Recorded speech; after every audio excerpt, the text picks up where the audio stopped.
የተናደደችበትን ጉዳይ እንዴት አድርጋ ለሷ ስሜት እንደሚፈጥር እያሰላሰለች ዝም ስትላት ንገሪኝ እንጂ ምን ብሎ እንደሰደበሽ ይሄ ጥጋበኛ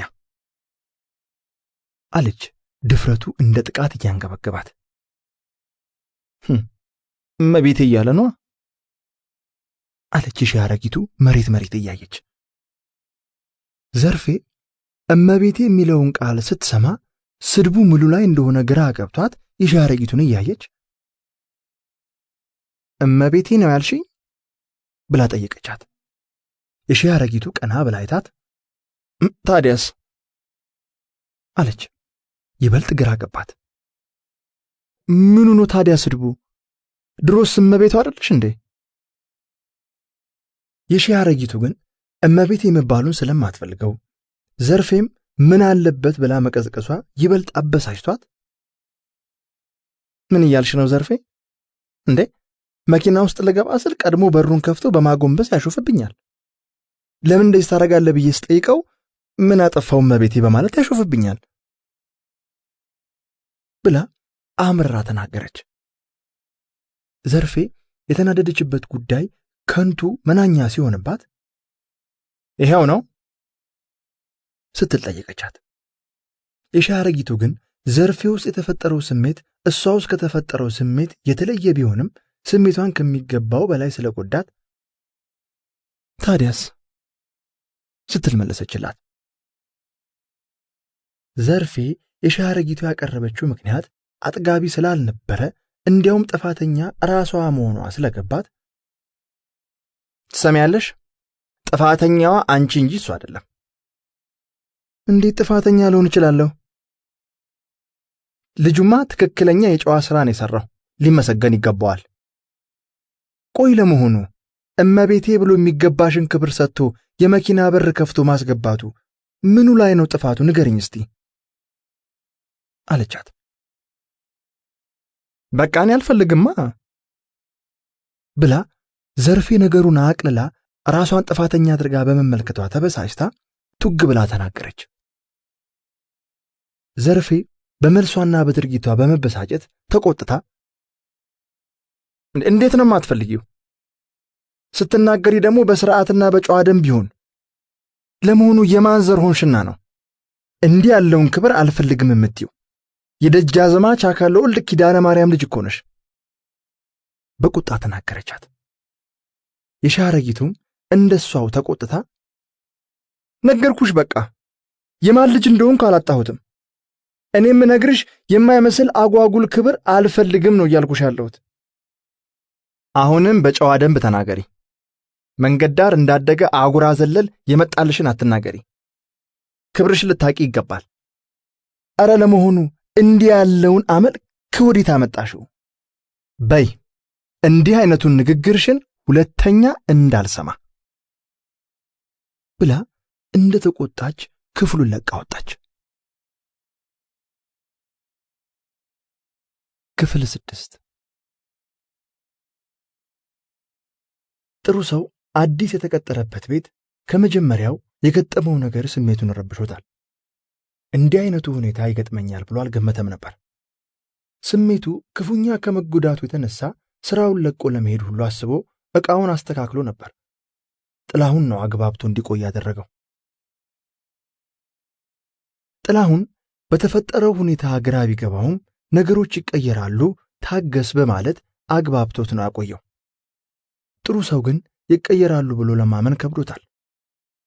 የሻረጊቱ እንዲህ አይነት ባህሪ የላትም። እንኳን ሰው ልታስቀይም ይቅርና ለሰው ስሜት የምትጨነቅ ነች። ምናልባት ሳታውቀው አስቀይማት እንዳይሆን ቢለው ምን ብሎ እንዳስቀየማት ሊገባው አልቻለም። አድርግ ተብሎ ከተሰጠው ትዕዛዝ ውጪ አንድም ክፉ ነገር አልተናገራትም። ለምን ጠላችሁ ታዲያ? የጥላቻዋ ምንጭ ሊገባው አልቻለም። እዴብል አለው ጥላሁን እየነገረው ያለው ጉዳይ እውነት አልመስልህ ቢለው ምናልባት ዕለቱን በደንብ አስታውስ እስቲ። የሆነ ሳታውቀው አስቀይባት ሊሆን ይችላል። ጥሩ ሰው አላስጨረሰው። አንተ ካላስቀየምካት በስተቀር እሷ ፍጹም ነሽ ሊለው እንደሆነ ገብቶታል። በፍጹም ከዚህ ውጭ ምንም ያልኳት ነገር የለም ነው የምልህ። ለምን አታምነኝም? ጥላሁን በጥርጣሬ ተመለከተው። እርግጠኛ ነህ? ድጋሚ ጠየቀው። ሙት ስልህ እጁን በመሐላ መጥቶት አረጋገጠለት። ታዲያ እንዲህ አይነት አመል የለባትም ነበር። ምን ሆና ነው ታዲያ? ግራ ገባው። የሺህ አረጊቱን ሲያውቃት ከሰው ጋር የሚያጣላ ባህሪ የላትም። ቢሉን አይሆን፣ ምናልባት አልወደደችኝ ይሆናል አለ ቀን የነበራቸውን ንትርክ እያስታወሰ። አረ በጭራሽ ልጅቷን አታውቃትም። ለጥላቻም የሚሆን ልብ የላትም። መቼም ጠልታኝ ካልሆነ በስተቀር እንደዚያ ልትሆን አትችልም። ግድ የለህም፣ ለማንኛውም ስትለማመዱ ይህ ስፔት ይጠፋ ይሆናል። እስከዚያው አንተም ተረጋጋ እንዳለው ከአጥር ግቢ ውጭ በር ላይ የመኪና ጥሩምባና ድምፅ በመስማቱ ጥላሁን ከተቀመጠበት ተነስቶ ጌቶች በጡ በሰለኝ አለና በሩ ሊከፍት እየፈጠነ ሄደ። በሩ ሲከፈት የደጃዝማች አካለወልድ ፔጆ መኪና ገባችና ግቢው ውስጥ ስትቆም ደጃዝማች አካለወልድ ከመኪናው ወርደው ፊታቸው በቁጣ ተሞልቶ በሩን በኃይል ወርውረው በመዝጋት እየቸኮሉ ወደ ትልቁ ቤት ሄዱ። የሳሎኑ በር ላይ ደርሰው ሲያንኳኩ ከውስጥ በኩል ዘርፌ በሩን ከፍታ በአክብሮት ጎንበስ ብላ አሳለፈቻቸው። ወደ ውስጥ ገብተው ሶፋው ወንበር ላይ ሄደው ሲቀመጡ ዘርፌ በሩን ዘግታ ልትመለስ ስትል የዝና ወርቅን ጥሪያት አሉ። ዘርፌ ትዕዛዙን ተቀብላ ለማድረስ እየተቻኮለች ወደ ጓዳ ገባች። ሶፋው ላይ እንደተቀመጡ ነገር በገባው ስሜትና ቁጭት ጉልበታቸውን በጣታቸው ደጋግመው እየተመተሙ ምን ያደርጉ እነሱ? ጊዜ ሰጠው ቅል ድንጋይ ይሰብራል አሉ። ደጃዝማች አካለወልድ ብቻቸውን እያወሩ የማንም ባሪያ ልኩን የማያቅ ዛሬ ነፍጥ በእጅ ያዝኩ ብሎ እንዲህ በላያችን ላይ ይፈንጭ አሉ እልህ እየተናነቃቸው። ወይዘሮ የዝና ወርቅ ወደ ሳሎን ቤት ገብተው ሶፋው ላይ የተቀመጡትን የባለቤታቸውን ፊት ሲመለከቱ መበሳጨታቸውን ስላስተዋሉ ምን ሆነሃል አካለወልድ፣ ደህና አይደለህም እንዴ ሲሉ ጠየቋቸው። የባለቤታቸውን መምጣት የተመለከቱት ደጃዝማች አካለወልድ እንደተናደዱ ምን ደህንነት አለ እነዚህ ነቀዞች እያሉ አሉ። ወይዘሮ የዝና ወርቅ ነቀዝ ተብዮቹ እነማን እንደሆኑ ስለገባቸው ምን አመጡ ደግሞ ዛሬ ሲሉ ባለቤታቸውን ጠየቁና ከፊት ለፊታቸው ሄደው ሶፋው ላይ ተቀመጡ። ስጋት ፊታቸው ላይ ይነበባል። ደጃዝማች አካለወልድ ከተቀመጡበት ተነስተው ይኸው ራስ ወልዴን ከነ ልጆቹ ወስደው አሰሩት አሉና ወደ መስኮቱ ሄደው በተከፈተው መስኮት አሻግረው ውጪውን ይመለከቱ ጀመር። ወይዘሮ የዝና ወርቅ በሰሙት ወሬ ደንግጠው በሁለት መዳፋቸው አፋቸውን ይዘው አይደረግም፣ የሆነውን ነው የምነግርሽ። ድንጋጤ ሳይለቃቸው እነዚህ ዘረቢሶች አበዱ እንዴ? መቼም እብደት እንጂ የጤንነት አይመስለኝም። መኳንንቱን በየእስር ቤቱ አጉረው አገሪቱን ምን ሊያረጓት እንደሆነ አልገባኝም አሉ ደጃዝማች አካለወልድ ተመልሰው ሶፋ ወንበር ላይ የተቀመጡ። ወይዘሮ የዝና ወርቅ ስጋት ውስጣቸውን እያሟሸሸው ይሄ እግዚአብሔር ቁጣ ነው፣ 8ኛው ሺህ መድረሱን የሚታወቀው በዚህ ነው። አሽከር ጌታውን ካሰረ የመጨረሻው ዘመን ነው። እንደው ለመሆኑ ቀጣይ ታሳሪስ ማን ይሆን አሉና ባለቤታቸውን በስጋት እየተመለከቱ ጠየቁ። ደጃዝማች አካለወልድ የባለቤታቸው ስጋት ገብቷቸው ተቆጥተው ተወራጩና እንደው ሞቼ ካልሆነ በስተቀር የማንም ዘረቢስ ባሪያ እጄን መጥቶ አያስረኝም። አጥፍቼው ራሴን አጠፋለሁ እንጂ በቁሜ አልዋረድም አሉ። ወይዘሮ የዝና ወርቅ የባለቤታቸው ንግግር ዝግንን ብሏቸው አማተቡና ኧረ እግዚአብሔር ከኛ ያርቅልን፣ እግዚአብሔሩማ ረስቶናል አሉ በእግዚአብሔርም ተስፋ ቆርጠው። እግዚኦ፣ ኧረ ቸሩ መድኃኔዓለም ይህን መዓት ከኛ አርቀው። እመቤቴ ወላዲተ አምላክ በኪነ ጥበብሽ ከዚህ ጉድ ሰውሪን ብለው ተማጸኑና እንደው ለመሆኑ ጃንሆይስ እንዴት ናቸው? እሱማ ከሰው እንዳይገናኝ በዙሪያ ያሉትን ሰብስበው በማሰር አንዳንዶቹንም ገለው በመሰወር ብቻውን አስቀርተውታል አሉና ቁና ያህል ትንፋሽ ስበው ተነፈሱ። ወይዘሮ የዝና ወርቅ በሁለት እጃቸው ጭንቅላታቸውን ይዘው እግዚኦ እግዚኦ እግዚኦ እግዚኦ በማለት አምርረው በማዘናቸው ደጃዝማች አካለ ወልድም በእንዲህ ሁኔታ ዝም ብሎ መቀመጡ እንደማይበጅ ስለገባቸው ቅድመ ዝግጅት ማድረግ እንዳለባቸው ወስነው እስቲ ጥላሁንን ጥሪልኝ አሉ። ወይዘሮ የዝና ወርቅ ጉድ ነው፣ አበስኩ ገበርኩ እያሉ ከተቀመጡበት ተነስተው ጥላሁንን ለመጥራት ወጥተው ሄዱ። ደጃዝማች አካለ ወልድ ነገር ስለገባቸውና በመበሳጨታቸው ከተቀመጡበት ተነስተው ክፍል ውስጥ ከወዲያ ወዲህ ይንጎራደዱ ጀመር። ጥላሁን ወደ ክፍሉ ሲገባ ደጃዝማች አካለ ወልድ ብቻቸውን ከወዲያ ወዲህ ሲመላለሱ ተመልክቶ በአክብሮት ጎንበስ ብሎ እጅ ከነሳ በኋላ ፈለጉኝ እንዴ ጌታዬ ሲል ጠየቃቸው። የጥላሁንን ድምፅ እንደሰሙ ከገቡበት ሐሳብ ተመልሰው መጣህ ጥላሁን፣ እስቲ ፈጠን ብላ ያሉትን መሳሪያዎች አውጥተህ በዘይት እየወለወልክ አዘጋጅተህ አስቀምጣቸው። ጥላሁን መሳሪያ የሚያዘጋጅ የምን ጦርነት መጣ ብሎ ብደው ጌታዬ ችግር አለ እንዴ? ደጃዝማች አካለ ወልድ ጥያቄው አበሳጭቷቸው የታዘዝከውን ብቻ ፈጽም ብለው ተቆጡት። በመልሳቸው ደንግጦ እሺ ጌታዬ አለና እጅ ነስቶ በገባበት በኩል ተመልሶ ወጥቶ ሄደ። ወይዘሮ የዝና ወርቅ በጭንቀት እንደቆሙ ባለቤታቸውን ይመለከቱ ነበር። ክፍል 7 ጠዋት ነው። ደጃዝማች አካለ ወልድ በረንዳ ላይ ተቀምጠው የተለመደው የጠዋት ጸሎታቸውን እያደረሱ ነው። ጥሩ ሰው የሻረጊቱን ትምህርት ቤት ለማድረስ ቮልስዋገን መኪናውን ተደግፎ እየጠበቃት ነው።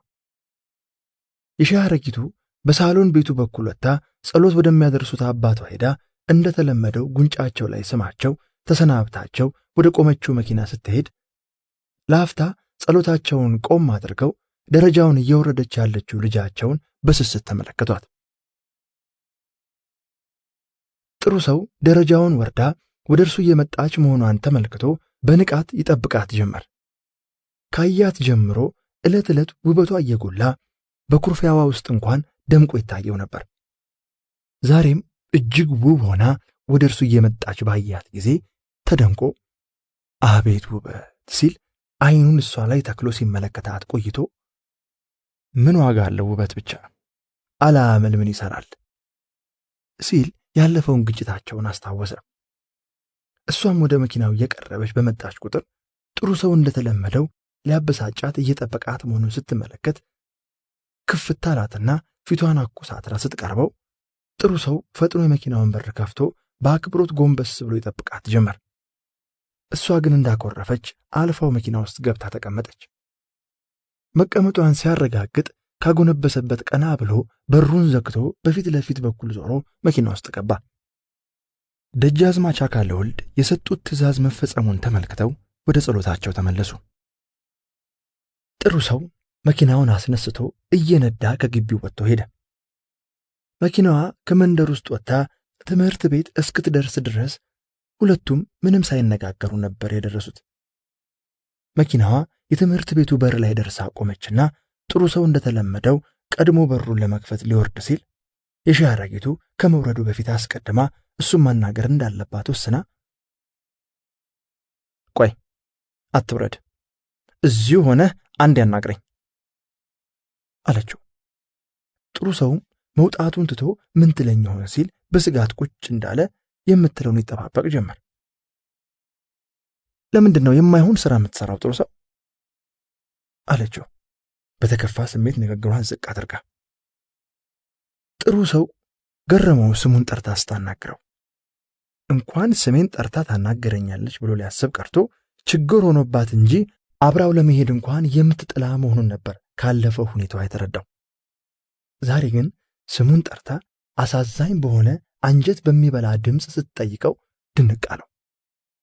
ለማንኛውም ጥያቄዋ ያልፈለገችው አክብሮቱን እንደሆነ ስለገባው በሱ ፍላጎት ሳይሆን ታዞ መሆኑን መናገር አለበት። እናም እኔ የማይሆን ሥራ አልሠራሁም፣ የታዘዝኩትን ነው የፈጸምኩት ሲል መለሰላት። ምን አይነት ትእዛዝ ነው የተሰጠህ? ትእዛዙንስ ማን የሰጠህ? ጥሩ ሰው ትእዛዙን የሰጡት አባቷ እንደሆኑ የተሰጠው ትእዛዝ ደግሞ ለእርሷ የሚገባትን ክብር ሰጥቶ ወደ መኪና ስትገባም ሆነ ከመኪና ስትወርድ ቀድሞ በር መክፈት እንዳለበት መሆኑን ሲነግራት ችግሩ የእሷ ለመሆኑን ሲገባትም ድርጊቱን እሷ ስለማትፈልገው ማድረግ እንደሌለበት ለማሳመን እንደዛ ነው ታዲያ አንተስ አመንክበት? ሥራ አይደል? ምን ማድረግ እችላለሁ? የታዘዝኩትን መፈጸም እንጂ። ደግሞ እኮ ለአንቺም ክብር ነው አላት ጥሩ ሰው ሊያግባባት እየሞከረ። እኔ አልፈልግማ። ምን ላርግ ታዲያ? እኔም ሥራዬ ነው። አለማድረግ አትችልም? እንዴት አድርጌ? የታዘዝኩትን መፈጸም ካልቻልኩ በሥራዬ መቆየት አልችልም አላት ጥሩ ሰው የታዘዘውን ከመፈጸም ወደ ኋላ እንደማይል በማሳወቅ። እሷ ደግሞ እንዲህ አይነቱን አላስፈላጊ ክብር አትፈልገውም። በየጎዳናው በገባሽ በወጣሽ ቁጥር ጎንበስ ቀና እያለ ለእሷ መስገዱ እንኳን ክብር ሊሆናት ቀርቶ ክብር የሚያሳጣ ነገር ነው። የሚያይ ሰውስ ምን ይላታል? ሐሳቡ ራሱ ዘገነናት። ብቸኛ አማራጯ ተቆጥታና አስፈራርታ ይህን ድርጊቱን ማስቆም ይኖርባታል። ትሰማኛለህ? እንዲህ አይነቱን ቀልድ እኔ አልፈልግም፣ ከዛሬ ጀምሮ እንድታቆም ብላ ምንም መልስ ከሱ ሳትጠብቅ ከመኪናው ከመሮዳ በፊት ቀድሟት ወርዶ በሩን ከፍቶ ሲቆም መውጣቱን ትታ ተበሳጭታ በመቀመጥ ትመለከተው ጀመር። ጥሩ ሰው ግን ትእዛዙን መሻር ስለማይችል መበሳጨቷን እያየ በአክብሮት ከወገቡ ዝቅ እንዳለ እስክትወርድ ይጠብቅ ጀመር። የሺህ አረቂቱ ምን እንደምታረግ ግራ ገባት። ድርጊቱን ጠልታ እንደተቀመጠችው አትቀር ነገር ተማሪዎች ወደ ኮሌጁ እየገቡ ናቸው። ሰዓቱም እየሄደ ነው። አንተ ሰውዬ የምልህን ለምን አትሰማም? ተቆጥታ ተናገረችው። በሩን ይዞ እንደቆመ በትህትና ምን ላድርግ እመቤቴ፣ ፈጽም የተባልኩትን መፈጸም አለብኝ አላት። እሱም ራሱ ምን እንደሚያደርግ ግራ እየገባው። የሺህ አረጊቱ ተስፋ ቆርጣ በጣቶቿ ጸጉሯን ወደ ኋላ ሞጀረቀችውና ውስጧ አዝኖ የመኪናውን መቀመጫ ወንበር ተደግፋ የተወሰነ ስታስብ ቆይታ ከመኪናው በፍጥነት ወርዳ ወደ ትምህርት ቤት ቅጥር ግቢ ሄዳ ገባች። ጥሩ ሰው እንዳዘነች ቢገባውም ምን ማድረግ ይችላል? ምንም ማድረግ እንደማይችል ያውቃል። ከመፈጸም ውጪ አማራጭ እንደሌለው ስለሚያውቅ እያዘነ መኪና ውስጥ ገብቶ መኪናውን በማስነሳት ወደ ቤት ተመለሰ። ጥሩ ሰው መኪናውን ግቢ ውስጥ አቁሞ ወረደና በሩን ዘጋግቶ ወደ ክፍሉ ሲሄድ ጥላሁን የክፍሉ በረንዳ ላይ ቁጭ ብሎ የተለያዩ መሳሪያዎች ፊቱ ደርድሮ በመፈታታት በጨርቅ አድርጎ በዘይት ሲወለውል ተመልክቶ ወደ እርሱ በመሄድ ሳቅ እያለ ምን ነው ሶስተኛው የዓለም ጦርነት ተነሳ እንዴ? አለው። ጥላሁን ካጎነበሰበት ቀና ብሎ ጥሩ ሰውን እያየ እንደዛ ነው አድርሳት መጣ እንዴ?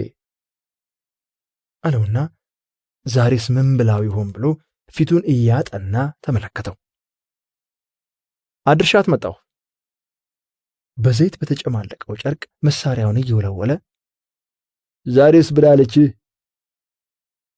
ጥሩ ሰው ፊት ለፊት እንደቆመ መሳሪያውን ሲወለውል እየተመለከተው ይገርማል፣ ትላንት እንደዚያ አበሳጫት ለካ እመቤቴ ብዬ በሩን በአክብሮት መክፈቴ ነው። ኧረ እባክህ አለ ጥላሁን ተደንቆ እየወለወለ የነበረውን መሳሪያ ለአፍታ መወልወሉን አቁሞ እየተመለከተው። ጥሩ ሰው እውነት መሆኑን በመሐላ አስረግጦ ሲነግረው ጥላሁን በየሺህ አረጊቱ ባህሪ ተደንቆ በመገረም ጭንቅላቱን ነቀነቀና ሲወለውለው የነበረውን መሳሪያ አንስቶ መንጻቱን ለማረጋገጥና ለመሞከር ጥሩ ሰው ወደ ቆመበት ፊት ለፊት አነጣጥሮ አንድ አይኑን ጨፍኖ ሲሞክር ጥሩ ሰው ቀጣይ ሊያወራለት የነበረውን ወሬ አቋርጦ በድንጋጤ እየተርበተበተ አጎንብሶ ወደ ኋላ በመሸሽ ጥላሁን ምን እየሰራህ ነው? እንዲህ አይነት ቀልድ አልፈልግም አለው። ጥላሁን ተረጋግቶ ምን ነካው በሚል ስሜት ተገርሞ እየተመለከተው ብዶዳ አልጃል መሳሪያውን ወደዛ አዙር፣ እኔ ጠመንጃ አልወድም። ጥላሁን ተገርሞ ሳቀና እኔ እኮ በጽዳቱን ለማረጋገጥ ነው አለና መልሶ ሲያነጣጥር ጥሩ ሰው ወደ ኋላ እየሸሸ ምን ሆነሃል ሰውዬ? ይህን መሳሪያ ወዲያ መልስልኝ። አንተ በጣም ቀልደኛ ነህ። በመሳሪያ ትቀልዳለህ? ጥላሁን እንደዚያ መፍራቱ ገርሞት መሳሪያውን ወደ ታች መልሶ እየሳቀበት አንተ ልጅ ምን ያደርገኛል ብለህ ነው እንደዚህ የምትሰጋው? ጥይት የለው ብሎት መልሶ ነገረ ሥራው ገርሞት ይስቅ ጀመር።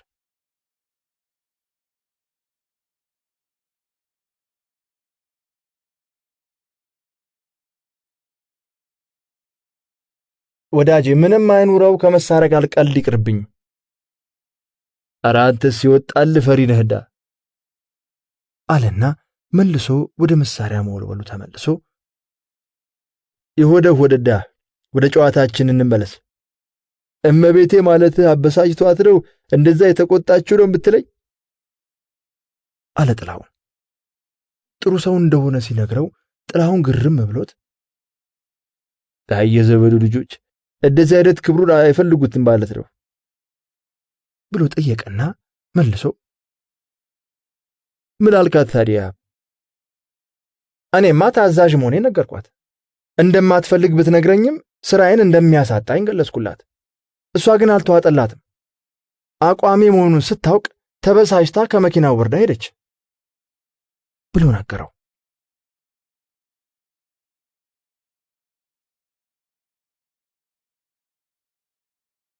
ክፍል 8 ጥሩ ሰው ከሰዓት በኋላ መኪናዋን ከኮሌጁ ፊት ለፊት አቁሞ እየጠበቃት ነው። የሺህ አረጊቱ ከኮሌጁ ቅጥር ግቢ ሰዓቷ ደርሶ ስትወጣ መኪናው ጋር ወጥቶ ቆሞ እየጠበቃት መሆኑን ስታይ ብስጭት ብላ ወደ ኋላዋ ተመልሳ ጉዞ ጀመረችና የተወሰነ መንገድ ከሄደች በኋላ ሐሳቧን ቀይራ እንደገና ተመለሰች። እንዳኮረፈች ሄዳ መኪና ውስጥ ገብታ ተቀመጠች። ጥሩ ሰው በሩን ዘግቶ መኪና ውስጥ ገብቶ መኪናውን አስነስቶ ጉዞ ጀመረ። ሁለቱም በዝምታ ውስጥ ናቸው። መኪናዋ እየፈጠነች ትሄዳለች። ድንገት ኃይለኛ የፍንዳታ ድምፅ ተሰማና መኪናዋ ተንገጫገጨች። በዚህ ጊዜ የሺህ አረጊቱ በተፈጠረው ኃይለኛ ጩኸት ደንግጣ እማዬ ድረሽ ብላ ከተቀመጠችበት ተንሸራታ ጥሩ ሰው ስር ሽጉጥ ጣለች። ጥሩ ሰው መኪናውን ለማቆም ፍሬን እየያዘ አይዞሽ ፈንድቶ ነው አላት። የሺህ አረጊቱ ድንጋጤው ሳይለቃት እዚያው ስሩ እንደተወሸቀች ምንድነው የፈነዳው? መኪናውን አቀዝቅዞ ዳር ይዞ አቆመና ጎማው ፈንድቶ ነው አለና ዞሮ ተመለከታትና በሁኔታዋ ተገርሞ ፈገግ አለ። የሺህ አረጊቱ የደነገጠችበት ጉዳይ ቀላል መሆኑን ስታውቅ ተረጋጋችና ያደረገችው ድርጊት ታሳፈራት። ይበልጥ ደግሞ መኳረፋቸው ትዝ ሲላት ከስሩ ወጣችና አኩርፋ ቦታዋ ላይ ተቀመጠች። ጥሩ ሰው ወርዶ ሲመለከት የፈነዳው አንደኛው የኋላ ጎማ መሆኑን አይቶ የለበሰውን ነጭ ሸሚዙን አውልቆ ገቢና ሲያስቀምጥ የሺህ አረጊቱ በጎን ሰረቅ አድርጋ ያ ባለፈው ስትደመምበት የነበረውን ፈርጣማ ሰውነቱን ተመለከተችው። ከመኪናው ውስጥ ተቀያሪ ጎማ፣ ክሪክና መፍቻዎች አውጥቶ መሬት ላይ አስቀመጣቸው። የሺህ አረጊቱ እንዳኮረፈች ቢሆንም ወደ ውጭ ወጥታ ሲሰራ ማየት ስለፈለገች ከመኪናው ወረደች። በማንሻው ጎማውን በፍጥነት ሲያነሳ ጡንቻዎቹ በግልጽ ተነፋፍተው ሲንቀሳቀሱ ይታዩ ስለነበር ከኋላው እንደቆመች በአድናቆት ትመለከተው ነበር። መኪናው ወደ ላይ ሲነሳ የብሎን መፍቻውን አንስቶ እያሽከረከረ ብሎኖቹን ፈቶ ሲጨርስ የተነፈሰውን ጎማ ወላልቆ ጤነኛውን ጎማ በዚያው ፍጥነት ቀይሮ አስሮ ጨረሰ። የሺህ አረጊቱ ተደንቃ ትመለከተዋለች። ያወጣቸውን